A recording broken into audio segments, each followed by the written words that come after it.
Settlers of Catan, Settlers of Catan. Hello and welcome to another episode of We're Not Wizards. My name's Richard. I'll be your host for May. Because it's still May. It's going to be the middle of May soon, isn't it? Isn't this year just going very, very quickly? Isn't it to the point you need to kind of grab every chance that you can with both hands in order to get some cardboard to the table? But what happens if you cannot get the ones that you love, the ones that you enjoy, round the table with you to have a game?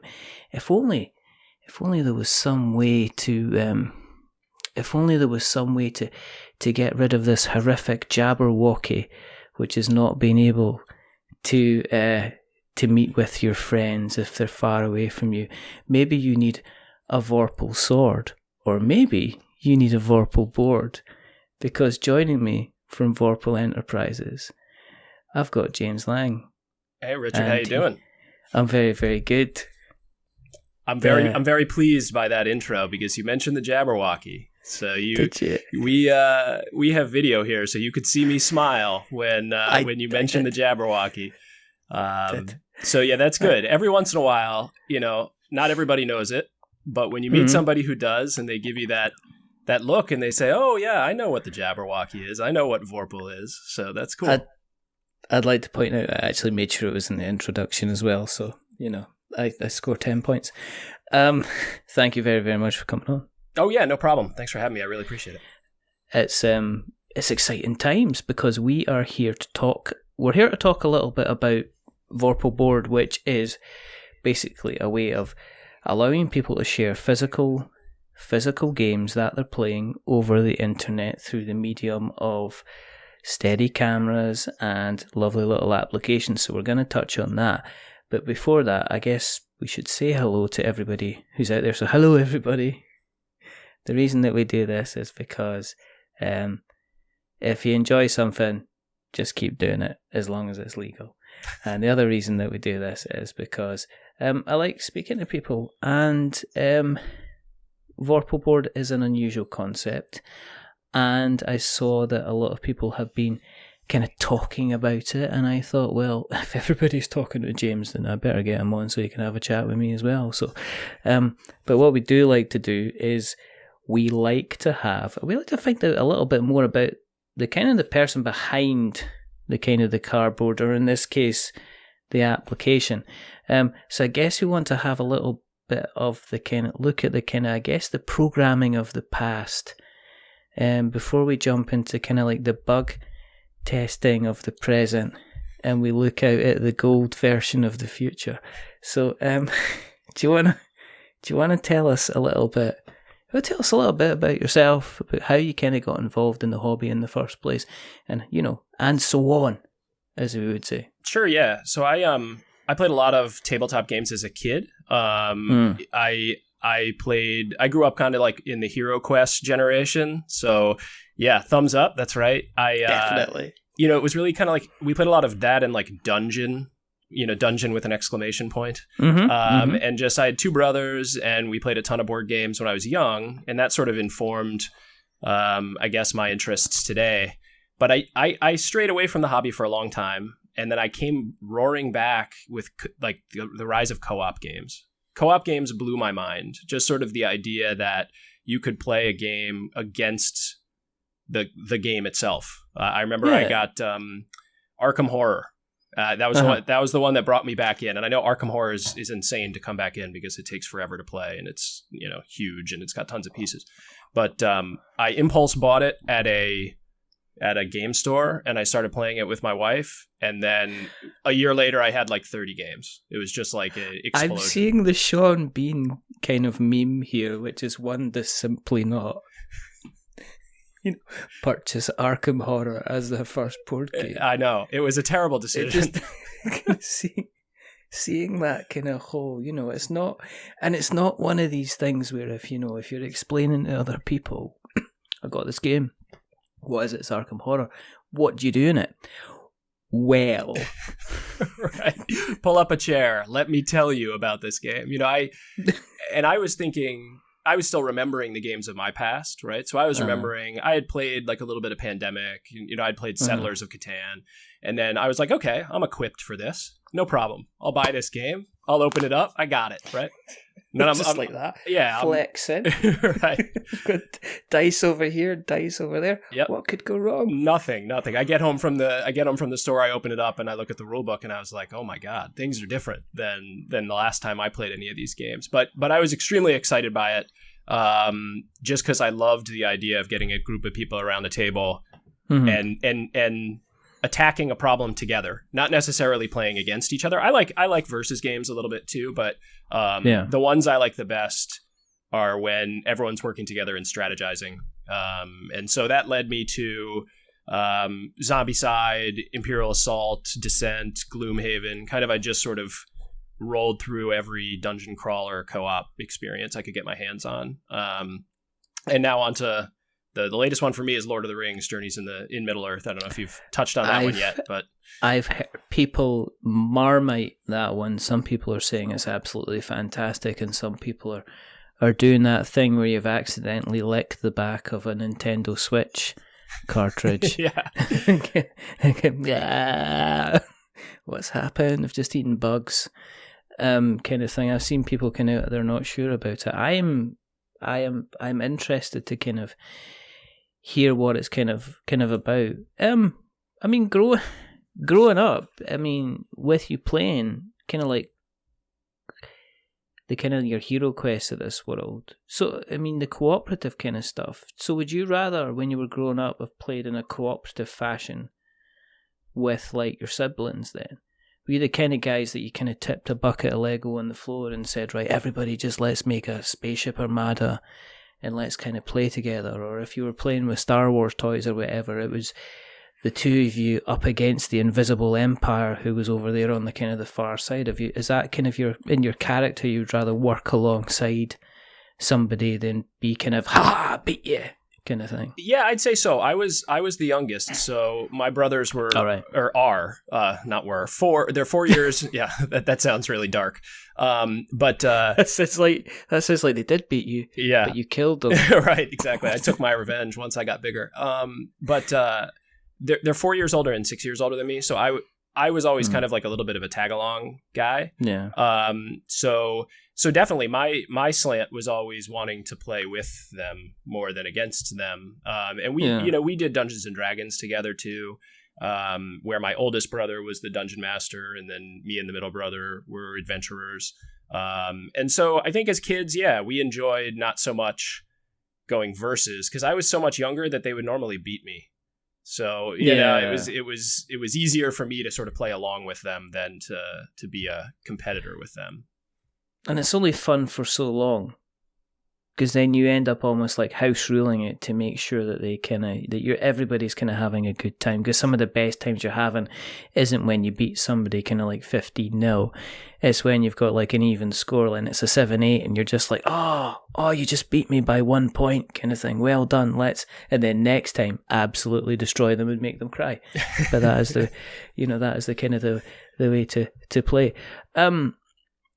In terms of kind of, I mean, going forward, did you ever approach kind of like the game design side? I mean, you said you drifted away. Was that kind of college? Yeah, kind of. Yeah. Yeah, it was when I went to college, and I started playing a lot of video games. So my hobby switched into like video games for a long time. And I went to college. I got a job. I was a software engineer. Right. And I just played a lot of video. My co-op kind of itch was largely scratched by playing cooperative video games with my buddies. And then I think the dream of online video games died in me a little bit when it just got so if you went online and tried to talk to people, they were all maniacs. And I always had this vision that like we'd all be online playing together and everyone would be cooperating and you wouldn't have people griefing you and all this sort of stuff. And then like that just didn't, unless you're doing private games or something, that just didn't come into fruition. And so I think I just wanted to play with my little group, have an adventure, and not be necessarily bogged down by the issues that we were running into playing cooperative video games. I don't know. I'm not sure why I got pulled back into it, but yeah. I remember playing Burnout. I think was it Burnout on the Xbox, and I remember kind of falling into some kind of crew kind of thing that everybody kind of ended up at a particular time on Friday night. Everybody would turn up because I think just one of those things. And you end up kind of like and everybody was just genuinely kind of helpful, even though everybody was having a race. If you kind of lost, there wasn't anybody kind of like being really malicious or vicious or anything like that. And I think it's got to the point with online gaming that they're almost taking away the kind of communication, the ability to kind of to be able to be nasty to kind of other people, or they kind of come down really, really hard. I've got friends that play like Final Fantasy 14, and they say you'll get people that are just generally be kind of not nasty, but just generally stupid and ignorant and stuff like that. But you won't generally get a lot of people who are really, really nasty. But I notice how the mainstream games, like your say Apex Legends and even Overwatch and things like that, there's not really a way to. You don't see people using the voice channels. People generally just communicate kind of by their actions, which I've always kind of found kind of interesting. And I did miss. I'm with you on the kind of the online stuff. It kind of appeals to me, but it doesn't appeal to me in terms of the social side of things. That very much the social side of online gaming happens away from it. Is that you'll end up, if you're all playing like Overwatch, you'll end up going to an Overwatch forum and you'll say, oh, are you this person? Oh yeah, and then you kind of start a conversation from there.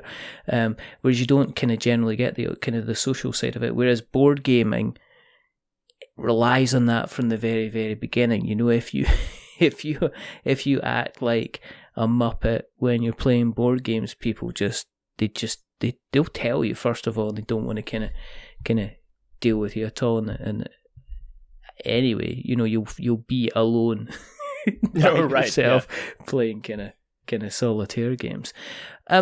What got you?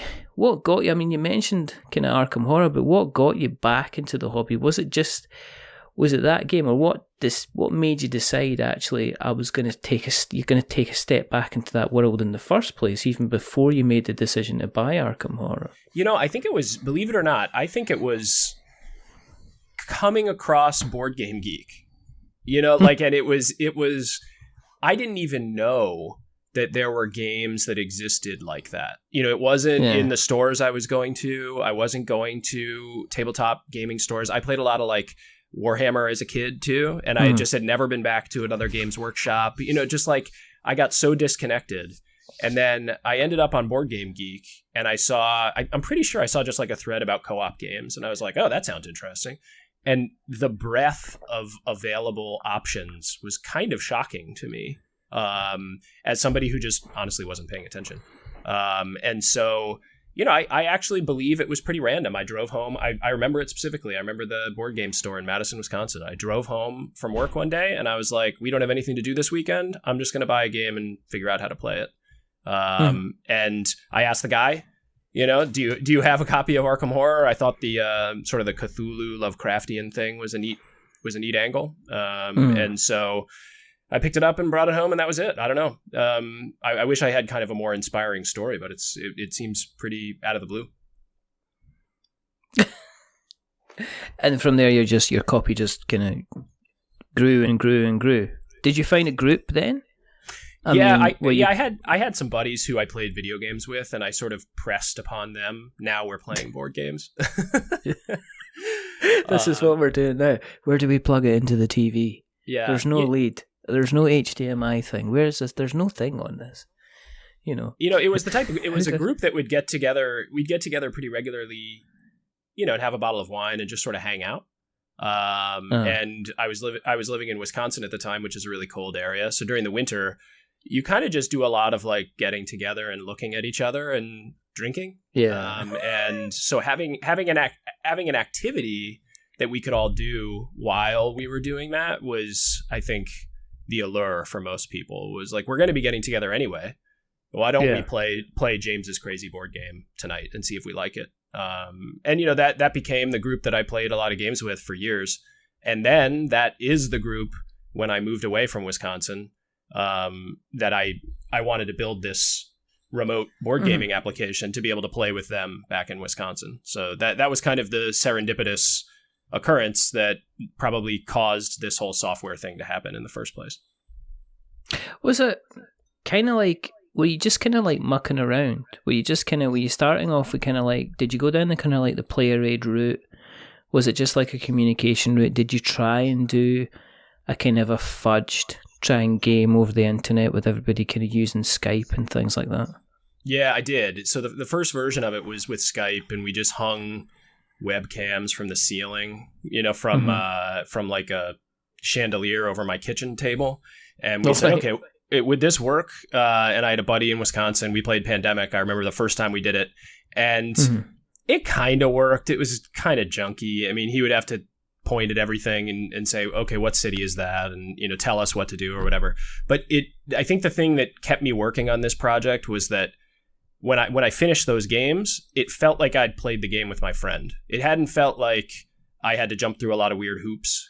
Like I had that memory of having that social interaction that was valuable to me. And it was the same feeling that I would get when I did it in person. So as soon as I proved to myself that it felt right, I said, okay, well now I need to start solving the technical problems. But I got the right feeling out of it. And it was something that I don't get out of playing video games. I don't know why, but I don't. There's no couch co-op. I mean, my son at the weekend picked up like 1-2 Switch. And I think that's probably, the Switch is probably the console that's helped to kind of lead people actually sitting around and actually playing kind of couch co-op again, like your Mario Karts.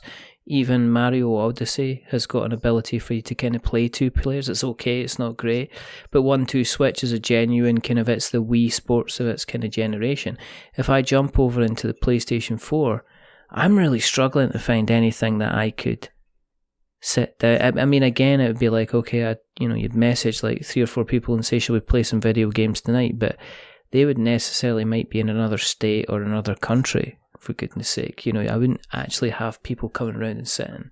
So again, that social side of video games is kind of missing out, and it's strange that Nintendo are kind of paving the way and bringing it back in when everybody else is talking about how many millions of graphical computations they can do. And it's like, great, but can I just have somebody I can sit next to and play games with, please? Thank you.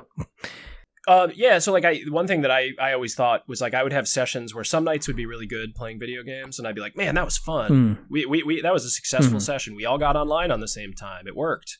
We had some great games.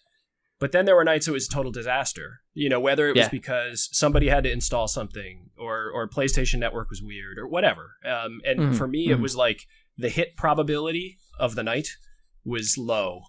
And with board games, it's like the hit probability is pretty high. That people are showing up. You're going to have the game. You're going to play it. There's no variables really there, like there is in the video game world. So it just made more sense for me, I think.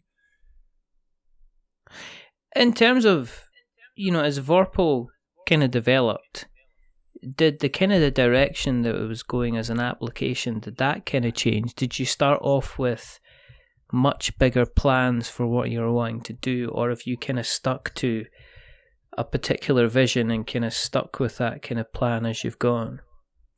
That's a good question. So when we started, I think we've been pretty decent with that. So when we started, we very much wanted to build a tool that it wasn't the type of tool that like knew all the rules of the game or like could enforce the rules of the game or knew where you were supposed to put pieces or whatever. Because I was just like one guy working on it at the start, and that was way more than probably I could take on myself. But also we wanted it to just feel like a table. So we wanted people to be able to put stuff wherever and, lay things on top of each other, drag it around, whatever. And so we've stuck to that. The big thing that changed via the development of the tool was originally we were planning on doing everything just with a camera above that sort of takes pictures of the board. And then we realized that if you want to do cards, if you want to have secret cards, Yes. We need to come up with a solution for that problem. And so that was the whole direction for doing the card scanning box and being able to scan cards in face down and all that sort of stuff. So like that was like phase 2, and phase 2 was a lot, I guess, more difficult, doing all that development. And then building the product that we're actually kickstarting right now, the physical product that we're actually kickstarting. So the real shift from, I don't know, like where we started was all co-op games, nothing secret. And then when we said, okay, we need to be able to support dealing out hands. We want to play Settler. If you want to play Settlers on this thing, you need to have secrecy. So that sort of, I guess, supercharged what we were thinking as far as like how the tool was going to work. So when you're playing, is it a bit of hybridization with, like, say, Tabletop Simulator? Because if I'm dealt a hand of cards, first of all, for people who, I guess we should maybe pull it back a little bit, but for people who are going to ask questions like, okay, if I've got Vorpal, everybody else has a copy of Vorpal. Do they have it on their phone? Do they have it on their tablet? Do they have it on their PC? Does it really matter? So the way that it works is the host would need to have a subscription to Vorpal, and they would need to have a cell phone running the app that physically does the streaming. So they'd mount that over their table, and we sell. We're kickstarting, as part of the Kickstarter, is a mounting arm that holds the cell phone over the table, and then that cell phone starts taking very, very high resolution photos, so way higher than 1080p. We don't do video from the cell phone because we can get way better imagery. And when you're playing board games, quality is more important than frequency in terms of updating that image, because the board doesn't need to change every 30th of a second or whatever. No. And so everyone else, all the remote players, everything's done in the web. There's nothing to install. So all they would have to do is go to a website, type in the code that the host gives them, and then they join into the room. It's kind of like, I don't know if you've ever played like Jackbox. Like, it's kind of like that, where you can just go to a website, type in the code, and you're in the game. We're not going to require any of the remote players to have subscriptions or even have accounts, mainly because I know, as a person who tries to get other people to play board games with me, that if I were to tell you, and you're my friend, hey, you want to use this weird system I bought to play a board game tonight? And by the way, you have to go sign up beforehand. And also you need to be a paying subscriber. Like, I want it to just be as simple as possible. I tell you, hey, go to this website, type in 1, 2, 3, 4, 5, and you're in the game. And so remote players are free. Our plan is to always have remote players free. The host would just have the subscription and then would have the hardware. And all the remote players would interact with the game in the website without having to, buy anything or pay for anything. How do you go about the scanning side of things? Because you've got a scanning box. I'm looking at the Kickstarter just now, and there's definitely a tablet, and there's the little clampy thing, and then there's the scanning box thing. So where's the phone going? Because is the phone going in the scanning box, or the phone sitting above? I'm confused. All right, so that's a good question. So there's one phone that would be mounted to do the board stuff. That's the first one I talked about. If you're playing a game that requires secret cards, and therefore you want to use the scanning box, which kind of looks like a desktop scanner. It has a doorway on the top that opens up. It has a glass platform that you put cards on face down. You close the doorway. Underneath the scanner, so you slide into the scanning box, a second cell phone. Right. So you would need a second cell phone if you want to do secret cards. If you don't want to do secret cards and all you need to do is stream the board, you use the one cell phone. If you're playing a game where you can scan the cards in advance, you don't need to scan them while you're playing. You can do one cell phone. A great example, I play Gloomhaven on Vorpal Board, and we use one cell phone. I scan in my character's cards in advance, and then I just mount the camera over the board, and we're ready to go. So the only reason to need the scanning box is, let's say you're playing Settlers of Catan, which now is Catan, I guess. I'm old school. I call it Settlers. So you're not allowed to call it Settlers of Catan anymore. Yeah, they don't let you say that anymore. Just call it Catan. You're not allowed to even say that. Right. You have to watch this. I'm just going to say, if the Settlers of Catan police are listening into, I didn't say it. It was him. Okay, I can give you his address roughly. Where Can you fix that in post, Richard? Can you bleep that out and just make me say beep of Catan? I'm just going to have the intro just you saying it 15 times and putting a beat behind it. You know, Settlers of Catan, Settlers of Catan. You're gonna ruin me. This has been a terrible mistake. No, Settlers of Catan isn't a very good game. There you go. Everybody says it. Do you know what it is? Do you know what it's like? Yeah. Yeah. It's like having calamari for the first time. When you get calamari for the first time, blows you your think mind. It's brilliant. It's amazing. It's like, oh my word, it's kind of like eating gristle, except it's slightly tasty. And look, there's the fish taste, and it's covered in this fabulous golden batter. Yeah. Yeah. I don't know many people who continually eat calamari all the time, because after about the 5th time of eating calamari, you're kind of like, is there any other potentially ring fish-based products out there? Because this is not necessarily a good time. Because all it takes is one bad calamari and then you're off. And it's the same with Catan. If you have a bad game where nobody's want to trade with you, you want to go somewhere else. So this is, it's fine. It's a good gateway game. It's lovely. And they make an awful lot of money through Settlers of Catan. But get over it. It's, I played the video game version. I've never really been tempted to play the actual real version. It's not great, Yeah, so there you go. It was the first game I ever played that was in the non-classic category. A friend of mine was in Germany, and he came back from Germany with a copy of it. And I remember it. It was called Siedler de Catan or something. Siedler, and we called it Siedler. But that's just settlers in German, I guess. You just really messed up then. Yeah, right. All the cards were in German, so we had to ask him to translate for us because he spoke German. And it felt like forbidden fruit. It felt like he had arrived on the shores of the United States with some secret game, and it blew our minds. We were in high school. I remember, we played it one weekend. I swear to God, we played it 50 times, And and it is kind of funny to think back now when I play it. Generally, I'm just kind of there's a lot of randomness to it. There's strategy here, but if you're right, if you have a bad time with it, it's just ugh. Hooray, more sheep. Yeah, a lot of sheep. Hooray, more sheep. Anyone want to trade sheep? No. Nobody wants your sheep.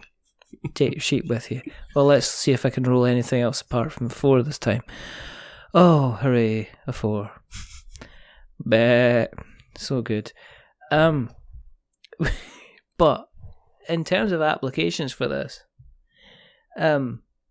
is Vorpal then the type of product that if I was, say, a new exciting designer developer and I wanted to take people through their game, if I said, okay, I've done my high-res printing, everything's on paper, I don't have proper 800 GSM cards for everything. However, I could lay my game out on kind of like the table, have it running, scanning the cards beforehand, and then all I would need to do like what a lot of people do in Tabletopia, is do you want to preview the game, let's play the game. The only thing about Tabletopia and Tabletop Simulator is if you've got to kind of build up the stuff first of all, you just can't stick it on a table, take the photographs, scan the cards in the box, and kind of you're away. Was that kind of a consideration, or is this something new that I'm bringing to your attention? And if so, I'm copywriting that. You mailed it to yourself before the show, so I do it. Officially copyrighted. Yeah. It wasn't a consideration when we were originally working on it, but there's a local game designer group here in where I live in the Albany area of New York, and I would go and bring Vorpal and chat with the game designers generally and kind of see their designs and just sort of hang out. And it became very clear to me that was an application for the system because they iterate a lot.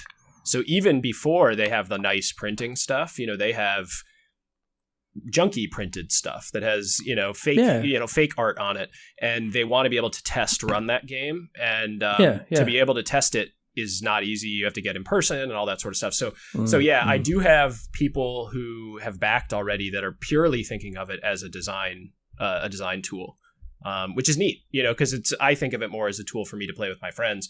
But to think that it could be an actual tool that a designer keeps in their toolbox to use, makes me feel good that somebody could use it for, to kind of build some of these games.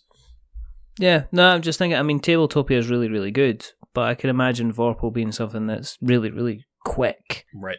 To kind of set up, to say, okay, I got the printer, I've got the stuff printed today, it's in the mail, it's just arrived. When can we start playing then? Well, if you give me like 20 minutes, I got to scan in some of the cards, and then we're kind of good to go. Yep. There's a lot of cardboard Luddites out there. There's a lot of people that, get a bit afraid about technology. How do you deal with somebody that says, it's still, I don't like the digital stuff, I like it. Why shouldn't I just, send my moves via the post to people? And also, that kind of, how have you overcome kind of that kind of there are certain people who will never be customers, right? Like, no matter what I do, like, they'll just say it's not for me, and that's fine. But the one thing I will say to people who maybe think I don't want to play games digitally, what we're trying to do is supply kind of the around the table feeling, that, because we have video. I didn't mention this, I probably should have, but we have video chat and audio chat inside the app, right? So it's almost like sitting on a Skype call while you're playing a board game inside the framework, right? And the thing that I guess I will say is for my usage, I use it a lot with remote players, and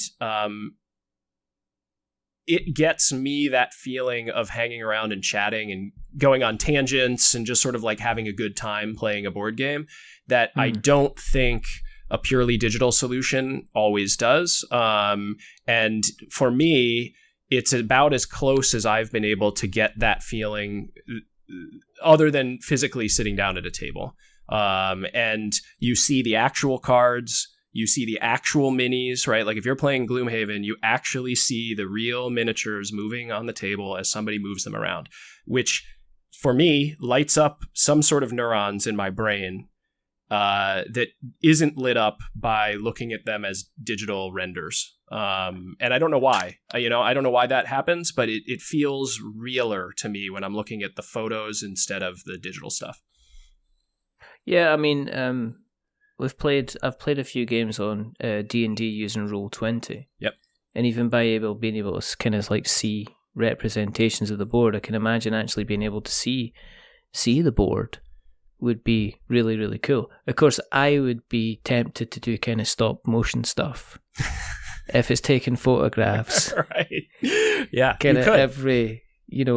How often does it take in photographs? Is it every 30 seconds or something? Oh, no. We're shooting to have it be like 1 per second.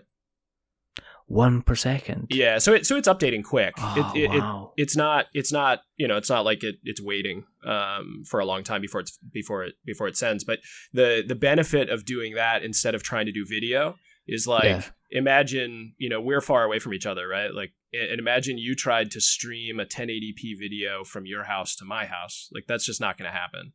But you could take photos at very high resolution and send them to me once per second, no problem. I don't think you want me to be taking high resolution photographs of myself and sending them anywhere. I don't think that would be.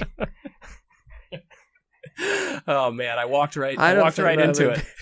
I don't think that would be a good thing. It does, it's fine here in prison, but it doesn't always kind of work well. And I'm saying that because what you can't see is there's nothing but a blank wall behind. I'm going to put a photograph up one day of the filming of the podcast wall so people can see, because I used to record in a cupboard and used to send people pictures of the games cupboard they were in, and now there's just a blank wall behind me with absolutely nothing. It does look like at all. maybe you're going to hold up a newspaper to prove what date it is, because you've been kidnapped and this is a video. It looks a little bit like that. I don't know. Isn't it? It's kind of like, we mean you no harm. Yeah. You know, the group of goldfish-loving people would like to extend their courtesy. We have captured your man. We are demanding you remove all the plastic from the ocean. Oh, we shall make him your own. No, don't. Take me down. Anyway, but apart from that, in terms of, okay, so as a software engineer, have you got to kind of like be able to kind of like say, right, let's stop tinkering? Or have you had to kind of draw a line and say, right, okay, we're going to be doing the release? Or are you still kind of like fittering away and kind of saying, oh, I need to improve this? Or has the Kickstarter led people, like, you know, to kind of approach you with kind of feedback and comments and stuff like that that's meant you're tinkering kind of more than ever? That's a good question. So we defined a scope, because in software, like any project, like scope creep kills you. So we defined a scope that we wanted to target for the Kickstarter. We have plans of what other cool stuff we might want to do in the future if we fund, because the model here is that we're able to keep working on this after the Kickstarter funds. That's the whole idea, right? But for the Kickstarter, we defined a scope. We have a closed beta in the area here in the Albany area. And so those folks are still using the tool, and there are things that they're coming up with that we're adding to the future list or adding to the Kickstarter scope list, but not much. I think we kind of have a good sense of what we want to accomplish in the Kickstarter period. But the one thing I'll say is that I've actually been looking at a lot of, I don't know how much you pay attention to some of the weird kind of indie video games, but there are a lot of games that have come out recently that are card based. There's like a Slay the Spire, and is the one I've looked at the most recently, and they do a lot of cool UI elements for like card management that I'm more than willing to admit, like we're starting to crib some of that stuff for our future plans, because representing a hand of cards and how to do that effectively and make it easy for the player to be able to interact with, those games do it very well. So that's kind of a source of inspiration for me personally. And then the beta users are great. You know, we get tons and tons of feedback from them because they're playing games that I wouldn't even thought to play on the system. And every time they do that, they come and they say, oh, I was trying to play Time Stories last night, and here's something I ran into that was painful. You know, and it's like, okay, well, we gotta solve that. So I know something that's painful with Time Stories, and it's not the obvious being sarcastic. It's what happens is when you play Time Stories for a week, you make a whole load of notes. Everybody gives the notes to one person, and then that one person isn't able to make the session the next week. Yeah. That was pretty sore. Yeah. Have you thought about doing a soundboard? As in, you know, if somebody goes up against, like, say they're going up in Gloomhaven or Hero Quest or something, and say they lose a fight, and you could have like a wow wow wow wow wow. We actually have already discussed not a soundboard, but we have discussed embedding audio into the system, because one thing that I would like to be able to do is have it integrate with some of like the music player stuff that exists out there, for like thematic music, because I think that's really nice, and not having to go somewhere else to do it. But a soundboard, you can't see because it's off screen, but I'm gonna write it down as a future feature. So how about that? The Richard feature is going to be. I want a trumpet. I want a trumpet. Okay. I kind of had. I think that'd be amazing. Yeah, I like that idea, because we actually do have like dice sounds, right? So there's a dice rolling tool inside the platform. So when you roll dice, it'll make like dice noises, and then the dice results come up or whatever. But we don't. Other than that, we're not doing a lot of audio stuff currently. But I do like the idea to be able to interact that way, because like essentially the goal of this tool is to like make a thing that's fun to play. right? And can you record sessions then? Can you actually record a session? Yeah, you can't today. So and we'll see if we ever kind of want to do that. Our thoughts there have been like, well, if you want to record a session, grab OBS or Streamlabs version or something and record your screen, because essentially it can run in full screen. So I usually I usually just full screen it all the way out. Like when I stream on Twitch, I'll just full screen it and then just stream my window, or my whole desktop actually, and that works really well. So they're much better at that than we would be. So we kind of for now are saying, okay, we'll just sort of use another tool if you want to record your sessions. Okay. I'd just be tempted with the stop motion aspect of it to do like an entire animation. Yeah. Based on, we don't want to go around this cave. There might be an owl bear. Oh no, there is. Wah, wah, wah, wah, wah. Run away. Yeah, he's slipped on some slime. The entire story. It's like, Lord of the Rings. The use of the tool as sort of a cinema creation tool was not something that I had considered in advance. Write that down. Yeah. That one's on the list too. You should write that down. You're not writing it down. All right, I'll write it down. Wait. Okay. Thank you.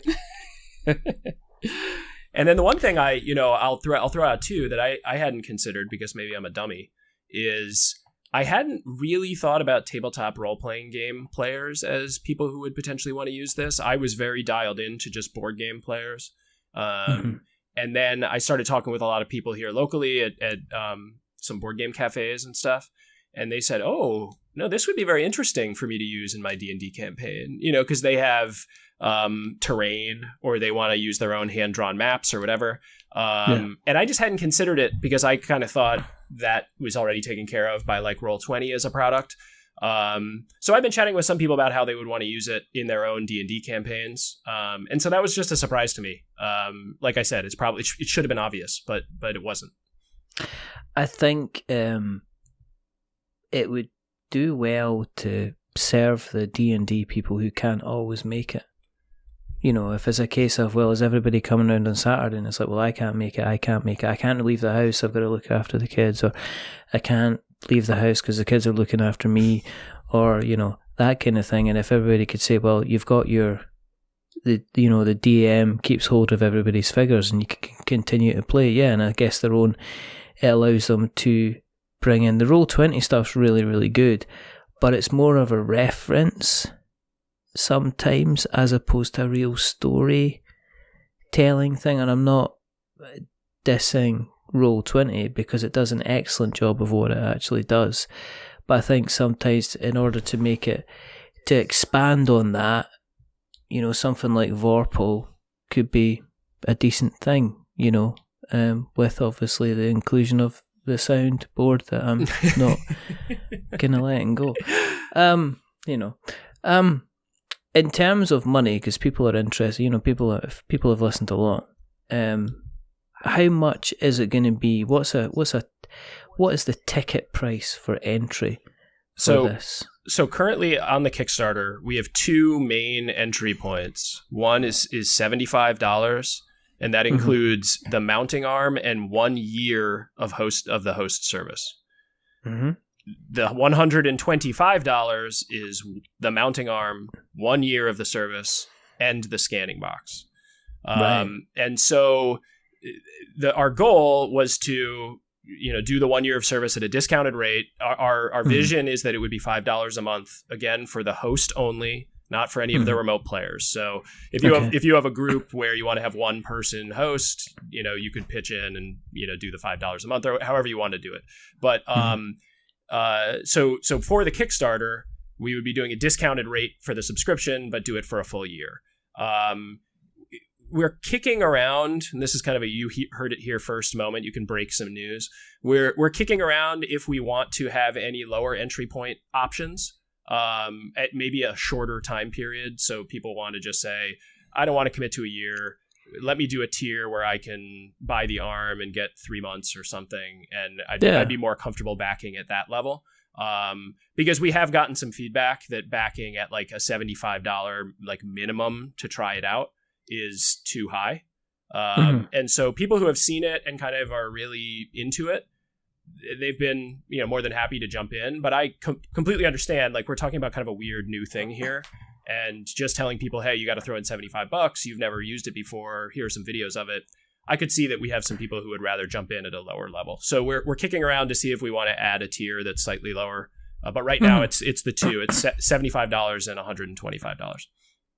Cool. And then we have Kickstarter exclusive. We're offering a lifetime subscription. So no subscription fee, for forever. And that would be an additional $100. That looks very, very interesting indeed. I like the box though. That appeals to me very, very much. I do like the box. Just like the visual of it or the functionality? Or yeah. What? Yeah. No, both. Everything. I'm quite intrigued. I'm quite intrigued by all this.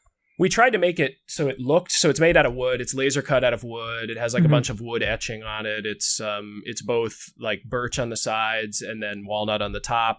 And so like what we were going for, I'm sure you are familiar with like Elderwood Academy's stuff or Wormwood Gaming stuff. So we wanted to make it so if it was sitting on somebody's table next to some of those things, it didn't look like out of place.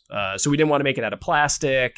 We wanted it to look like kind of a nice piece that could sit alongside some of your other accessories. So I think it's gonna kind of, when it's on the table, I think you really kind of want it to be nice when it's on the table, and attractive, and also have it kind of sitting on a shelf and people kind of going, oh, what's that, as opposed to, oh, what's that? You're right.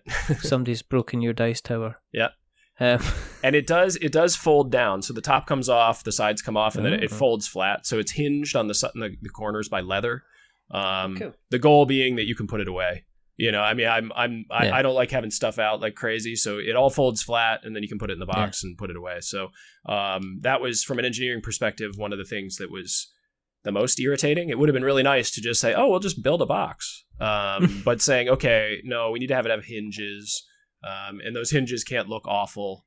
How are we going to do that? So they're leather strips, and then they're hand riveted in. So we kind of went with a more handmade feel, which I think people will like.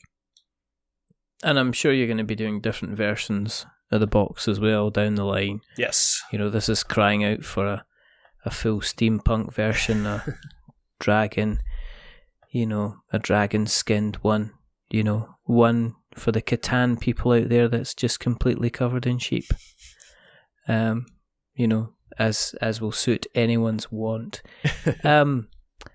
If people want to find out more, where do you exist on the interweb nets? I exist in pretty much all the social media platforms, but the one that I'm most active on is Twitter. Okay. I'm at Vorpal Board. That's VORPAL board, all one word. And then obviously we're on Kickstarter currently, so the Kickstarter page is where you can get lots and lots and lots of details about how this thing works. But we do a lot of streaming on Twitch. So one of the big things we're trying to be is very transparent about how the system actually looks when somebody is playing it. And with warts and all in terms of the beta right now and any issues that we run into while we're live. So if you're curious about like just seeing us play, we played Splendor on the stream last night. Okay, how would it play Splendor? You can come and watch the dev team play. And just sort of see how it performs and ask questions or whatever. So our Twitch channel is just obviously called Vorpal Board. You can find us there. And then we have a YouTube channel as well called Vorpal Board, surprise, that has a ton of videos of just stuff we've produced of us playing different games. I think a big hurdle we're getting over is just sort of like believability a little bit. And so we're trying to produce as much stuff as we can to highlight how it works so that people know what they're potentially backing. And then we have a mailing list if you do find that you're interested and you'd love to just sort of know progress, but maybe you're not interested in backing now and you want to know like how we do or whatever, feel free to go to vorpalboard.com and we have a mailing list. We only send emails once a month. I promise we only send emails once a month. So that's probably the best way to hear the most recent stuff from us. Excellent. Well, we will take all of these show notes and we'll put these links into the show notes so we've got notes to show. As always, you think I'd know how to say that now, wouldn't you, after all these episodes? But, you know, I like to keep people interested and also at the edge of their seats. What's he going to make a mistake on next? I don't know. Could be anything at all. Thank you very, very much for coming on. No, thank you very much. Yeah, thanks for having me on. It's been great. I very much enjoy your show, and I like your style. And I especially like the room that you're sitting in, Richard. I wasn't expecting it. You mocked me as soon as we connected. You made fun of me for not having the board game wall, and then as soon as your video turned on, also no board gaming wall. So it was good. That was really good. But I'm going to take a picture. I'm going to take a picture of this, and if you want to see what a kind of what my board game wall looks like, you can find us on kind of different places, worn out places, by going to Google and searching for We're Not Wizards, and you'll find us on Twitter, and you'll find us on Facebook, and you'll find us on Instagram, and you'll find us on our website, which has got a .com in the end. You'll find us on our blog, which has got a blogspot.com in the end, and you'll find us on all these podcast catchers, which are either got pod in them or cast in them, or Spotify, which is just being Spotify and has neither of them in there. But if you want to kind of support us, there's a couple of things you can do. This show is brought to you through the support of people who back us on Patreon and who have backed us on Kickstarter, so thank you very, very much for everybody that's done that. If you like us even more, head over to Apple Podcasts and drop us a subscription, or drop us a rating, or drop us even a review. If you are going to be giving us a rating or a review, don't give us 10 stars, because it makes us big-headed. But don't give us 1 star, because it makes us cry. And, you know, you don't want to see me cry. Give us 5, because it's in the middle, and it's average. And we're just a little bit average. But the person who's not been average is rather wonderful, rather fantastic. Mr. James Lang. That was me trying to do a kind of a Kermit cheer, but it just didn't come out the right way. There's only 2 more things to do. The first thing is to remember that we are many things, but we're not wizards. Are we wizards, James? Absolutely not. Nope. Fantastic. And the second thing is to say goodbye. So it's a goodbye from James. Say goodbye, James. Goodbye, everybody. Thanks, Richard. Thank you. And it's a goodbye from me. Remember, stay safe, roll 6s, make something awful. And if you want to play a game with your friends when your friends aren't there, but they do want to play with you, but they can't come along because of things, then reach for your Vorpal board. But until the next time, goodbye.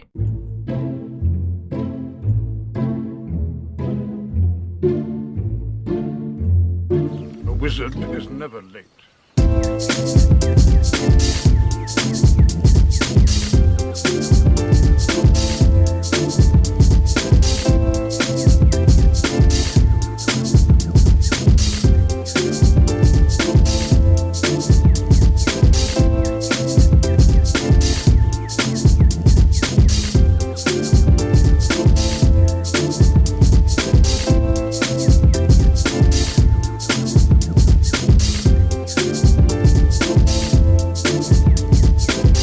Nor is he early. He arrives precisely when he means to.